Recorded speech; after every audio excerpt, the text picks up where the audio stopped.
Hello दोस्तों, कैसे हैं आप लोग। तो उम्मीद करते होंगे कि स्वस्थ मस्त जबरदस्त जिंदाबाद होंगे। तो चलिए दोस्तों, हमारा जो क्लास 8 का हमारी दुनिया का तीसरा चैप्टर कृषि का कुछ भाग बच गया था, उसको हम लोग आगे कंटिन्यू करते हैं। तो चलिए, हमारा अगला टॉपिक है रोपण कृषि। यह एक ऐसा कृषि है जो बहुत ज्यादा खेत में किया जाता है, यानी कि बहुत ज्यादा जमीन में किया जाता है। यह एक व्यावसायिक खेती भी है। तो यह एक व्यावसायिक कृषि है। बड़े बड़े खेतों में एक ही फसल उगाई जाती है, जैसे चाय हो गया, कॉफी हो गया, केला हो गया, कपास हो गया, काजू हो गया। और इसमें बहुत ज्यादा मेहनत करना पड़ता है और इसमें बहुत ज्यादा पूंजी भी लगता है और इससे बहुत ज्यादा कमाई भी होता है। तो चलिए, हम अब अगला टॉपिक की ओर बढ़ते हैं।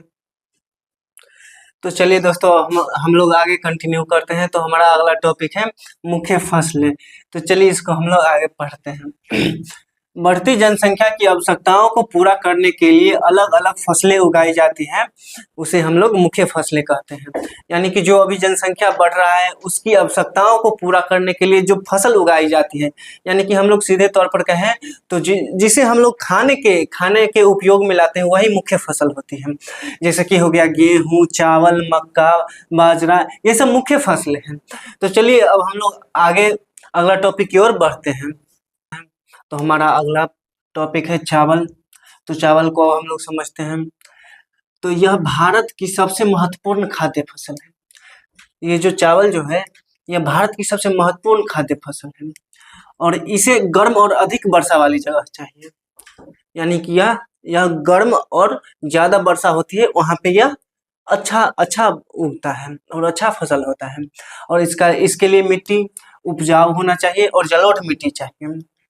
और इसका प्रमुख क्षेत्र यह कहाँ कहाँ उगता है, तो यह बंगाल में उगता है, सबसे ज्यादा होता है बिहार में होता है, असम में होता है और उड़ीसा में होता है। यानी कि इसका प्रमुख क्षेत्र जो हो गया वो हो गया पश्चिम बंगाल हो गया, बिहार हो गया, असम हो गया, उड़ीसा हो गया। अब हम लोग गेहूं के बारे में जानते हैं। तो यह दूसरी प्रमुख खाद्य फसल है।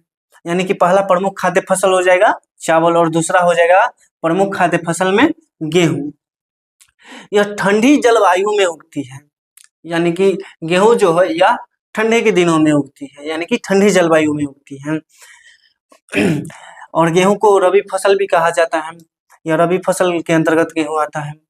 और इसमें कम वर्षा, यानी कि इसमें ज्यादा, जैसे कि चावल में ज्यादा वर्षा लगता था, यानी कि ज्यादा पानी का उपयोग होता है, और गेहूं में ज्यादा पानी का उपयोग नहीं होता, यानी कि इस पर समय समय पर कम पानी का उपयोग होता है। यानी कि यह कम वर्षा पर्याप्त होती है, यानी कि इसके लिए कम वर्षा ही चलता है।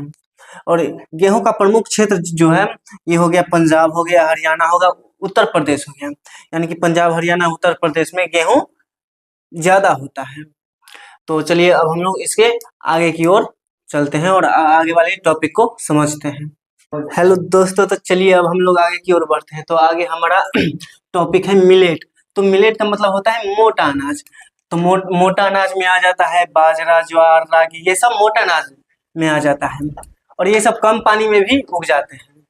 और इसे गरीब, यानी कि गरीब मिट्टी में भी उग जाते हैं, यानी कि जिसमें ज्यादा पोषक तत्व नहीं हो उसमें भी ये उग जाते हैं। तो चलिए, अब हम लोग बढ़ते हैं मक्का की ओर। तो अगला टॉपिक है मक्का। मक्का को अब हम लोग समझते हैं। मक्का खाद्य फसल और पशु चारा दोनों। यानी कि मक्का एक ऐसा फसल है जिसको हम लोग खाने में और पशु चारा के लिए दोनों में उपयोग करते हैं।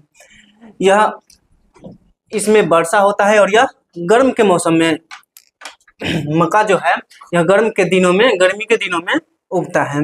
और इसमें वर्षा की भी जरूरी पड़ती है, यानी कि इसमें पानी भी लगता है।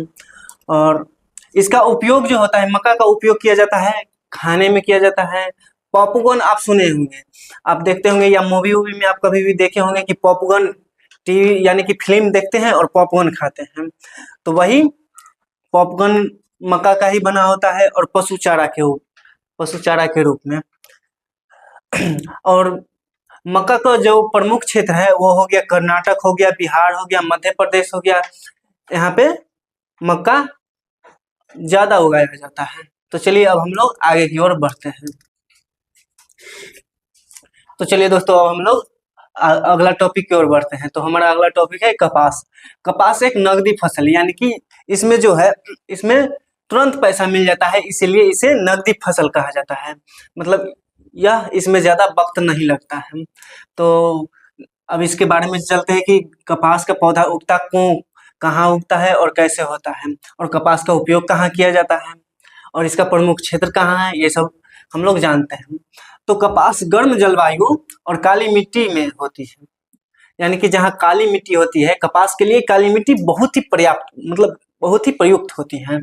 और यह गर्म जलवायु में होता है, यानी कि गर्मियों के दिन में होता है, यानी कि जहाँ जहाँ का जलवायु गर्म होगा और मिट्टी काली होगी, वहाँ पे कपास बहुत अच्छा उगता है। और कपास का उपयोग आप जैसे कि कपड़ा उद्योग में हो गया, जैसे कि आप लोग अभी हम कपड़ा पहने हुए हैं, ये भी कपास का है, यानी कि सूती कपड़ा उपड़ा जो होता है वो सब कपास से बनता है।